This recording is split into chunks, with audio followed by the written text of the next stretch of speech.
Hello everybody. We are looking at exercise 4 on page 163 of the workbook.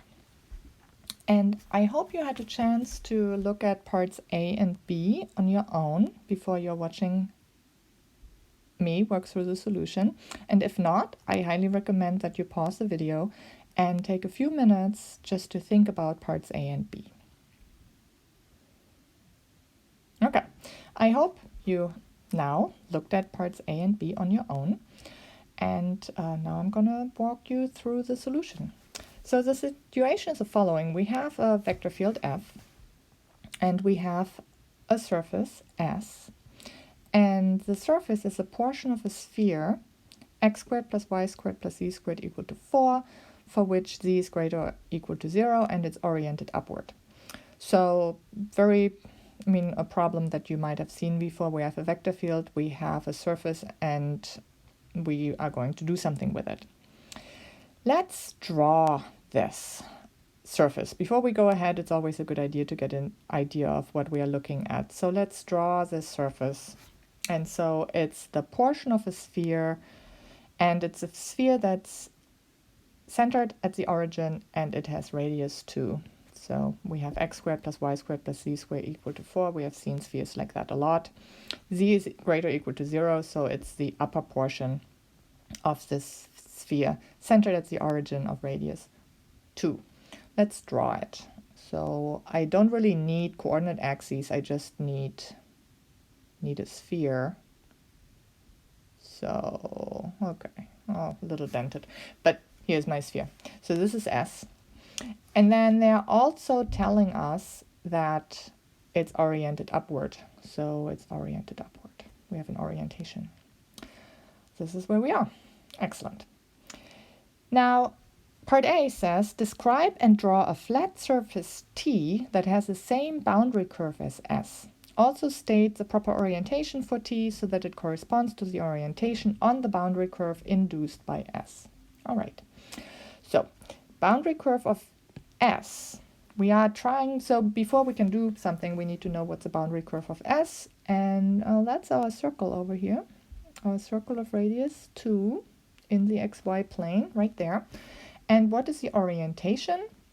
Well, the orientation by the right hand rule is going to be going to the right at the close edge. So what I'm drawing in right here. So this is our orientation. Now, what is this flat surface T that they are talking about?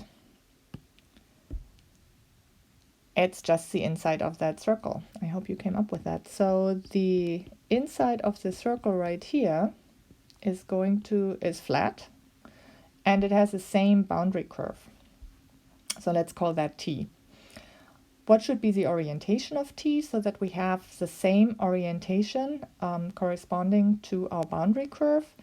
It's also going to point upwards. So we need something that goes this way and that way. And so we get that according to the right-hand rule if our surface T is also oriented upward. So that is the conclusion for part A. So let's describe it. We already drew it, but we can describe it a little bit. So T is the portion of the plane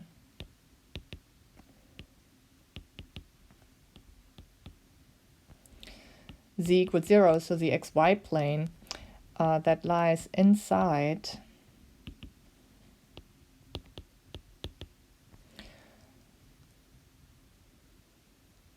the circle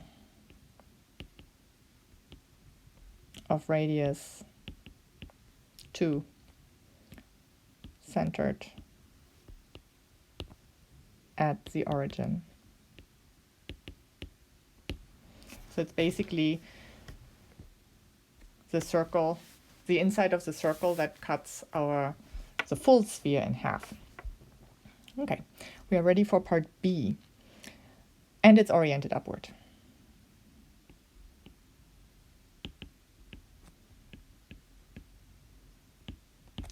Now we are ready for part B. In part B, they say, assume the orientation for S and T specified above. Explain why the flux integral over S of the curl of f dA must equal to the flux integral of the curl of f dA. Okay, well, let's think about that. This comes down to Stokes theorem. So by Stokes theorem, we have that the flux integral of S curl f dA is equal to the line integral around C of our vector field. So this is by Stokes theorem.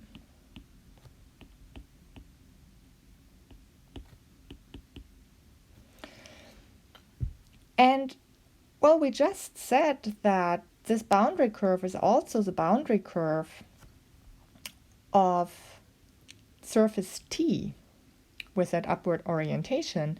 And so we also have by Stokes theorem that the integral, the line integral of f dr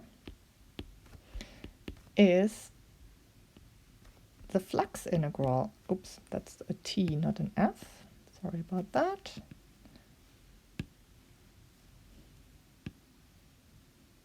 Whoa. Okay. So the line integral of f dr is the same as the flux integral over T of the curl of f dA by Stokes theorem.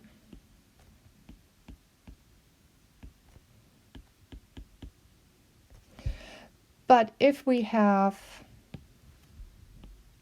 the line integral is equal to the flux integral over S, and the same line integral is equal to the flux integral of T, then the two flux integrals have to be equal to each other as well. So therefore,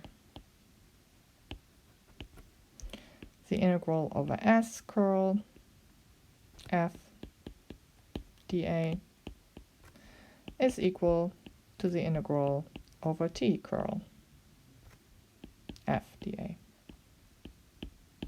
All right, so there we are. Now we are ready to evaluate that original flux integral that we are interested in. So part C is asking us to actually evaluate the integral over S of curl f dA. And in a previous section, you learned how to do things like this by parametrizing and doing lots of work. We are not going to do that. We are going to use part B to help us, since this flux integral over our upper hemisphere is equal to the flux integral over this much nicer surface T.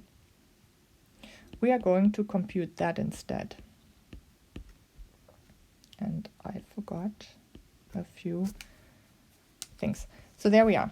So instead of computing something over the flux over S, we are computing the flux over T because they are equal to each other anyway. So now we have to find a few things. We have to find the curl of F, and we have to find our vector dA.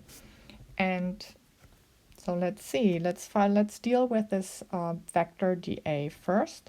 So dA is going to be the normal vector to the surface times dA.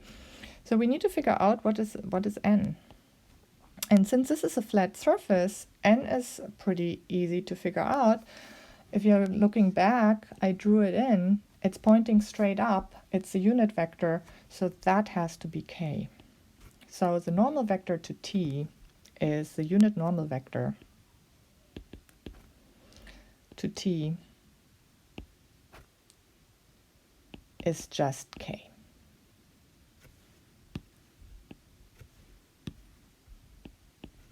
So that is just k. Okay, what about the curl? Now, we could bring out the formula for the curl of a vector field, and that involves computing 6 partial derivatives. But let's think about this for a moment. what are we going to do with this curl? We are going to take the curl and dot it with our normal vector n, and the normal vector n is just k. So whatever components we're going to get for I and j, we don't care. They are going to be dotted away with the zeros and in the normal vector anyway. So all that matters is the k component. We just need the k component. So the curl is something times I plus something times j. I really don't care. And then plus the k component. And for the k component of the normal vector, we need the partial of f1 and the partial of f2 with respect to y and x respectively. And when you compute that, you get 4 minus 2.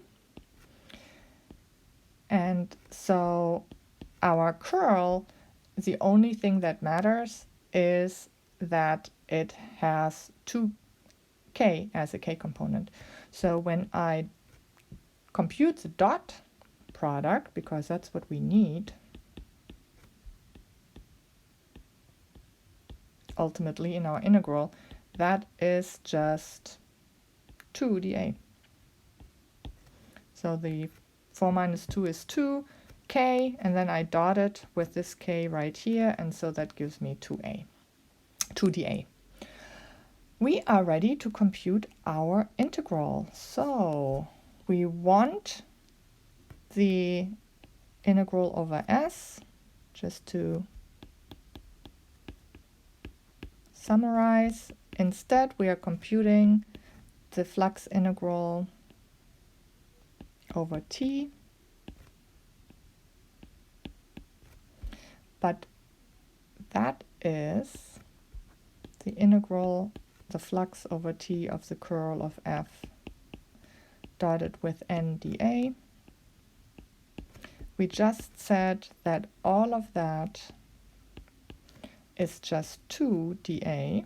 Now all of a sudden things are going pretty quickly after doing all this work. And what is that? We can pull the 2 out, and we are left with the integral over t dA. But this integral right here, that is just the surface area of t. So this is twice times the surface area of t. And t was a circle of radius 2. So this is 2 times 4 pi. And that is 8 pi. So in conclusion, we figure out that the flux integral of S is 8 pi. And we did it by finding a much nicer surface to compute the flux through.